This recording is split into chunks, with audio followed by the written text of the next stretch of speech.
Hello friends, तुमचं पुन्हा एकदा माझ्या नवीन ब्लॉगमध्ये खूप खूप खूप मनापासून स्वागत आहे।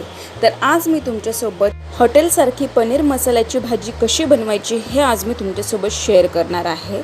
चला तर मग व्हिडिओला सुरुवात करूया।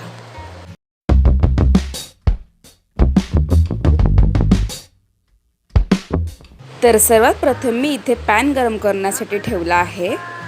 पॅन गरम झाल्यानंतर आपण त्यामध्ये 1 ते 1.5 चमचा बेसन टाकणार आहोत आणि त्याचा वास येईपर्यंत आपण बेसन अगदी व्यवस्थित भाजून घेणार आहोत।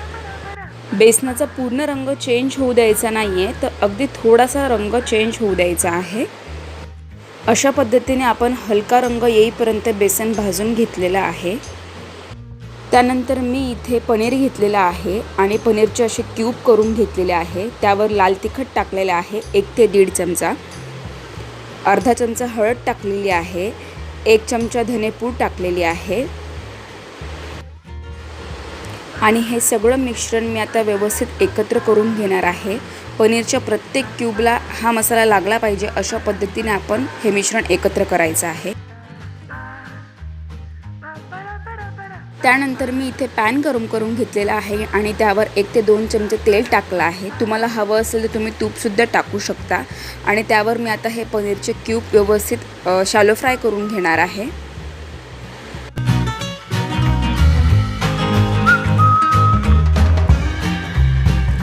तर अशा पद्धतीने मी सगळे पनीरचे क्यूब शॅलो फ्राय करून घेतले आहे। त्यानंतर इथे मी काही खडे मसाले घेतलेले आहेत। तर सर्वात प्रथम मी इथे जिरं घेतलेले आहे, हिरवी वेलची घेतली आहे, लाल सुक्या मिरच्या घेतल्या आहे, तमालपत्र घेतला आहे, स्टार फूल घेतला आहे आणि दालचिनीचा एक तुकडा घेतलेला आहे। आता इथे मी 3 ते 4 टेबलस्पून तेल गरम करायला ठेवलेलं आहे। तेल व्यवस्थित गरम झाल्यानंतर मी यामध्ये सगळे खडे मसाले टाकणार आहे आणि 1 ते 2 मिनिटांसाठी मी ते तळून घेणार आहे।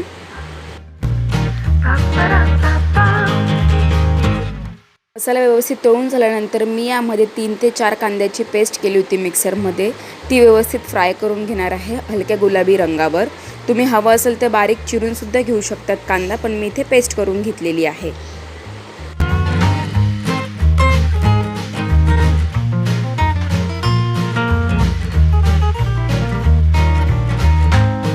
इथे तुम्ही बघू शकता कांद्याचा अगदी हलका रंग चेंज झालेला आहे। इथे आपला कांदा व्यवस्थित भाजला गेलेला आहे।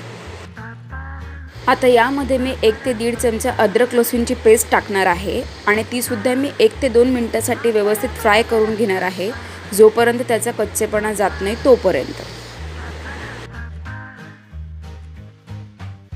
आता यामध्ये मी पावडर मसाले ॲड करणार आहे। तर सर्वात प्रथम मी इथे 2 चमचे लाल तिखट ॲड करणार आहे, 2 चमचे घरचा आपला जो काळा मसाला असतो तो ॲड करणार आहे। जो आपण घरगुती बनवतो तो तुम्ही कोणताही यूज करू शकता जो तुमच्याकडे अवेलेबल आहे। अर्धा चमचा हळद ॲड करणार आहे आणि 1 चमचा धने पावडर ॲड करणार आहे। आता हे मसाले आपण व्यवस्थित मिक्स करून घेऊया।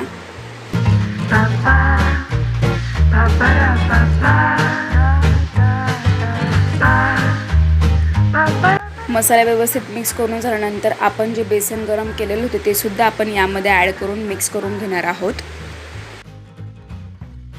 आता यामध्ये मी अगदी अर्धा ग्लास असं पाणी ॲड करणार आहे, आपले मसाले खाली करपू नये यासाठी। मस्तपैकी मसाल्याला तेल सुटलेले आहे। आता आपण त्यामध्ये 3 ते 4 टोमॅटोची प्युरी टाकून घेणार आहोत।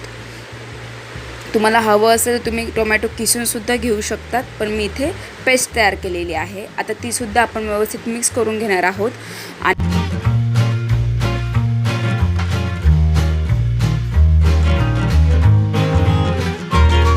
आता आपण यामध्ये 3 ते 4 हिरव्या मिरच्या ॲड करणार आहोत, त्यासुद्धा व्यवस्थित मिक्स करून घेऊ। त्यानंतर आपण त्यामध्ये चवीपुरतं मीठ ॲड करणार आहोत। मीठ टाकल्यामुळे टोमॅटोचा जो कच्चेपणा आहे तो कमी होतो, त्यामुळे आपण यामध्ये जेवढं आपल्याला भाजीला मीठ लागणार आहे तेवढं टाकून घेणार आहोत। मीठ व्यवस्थित मिक्स करून झाल्यानंतर अगदी 2 ते 3 मिनिटांसाठी आपण झाकण ठेवून हा मसाला थोडासा शिजवून घेऊ।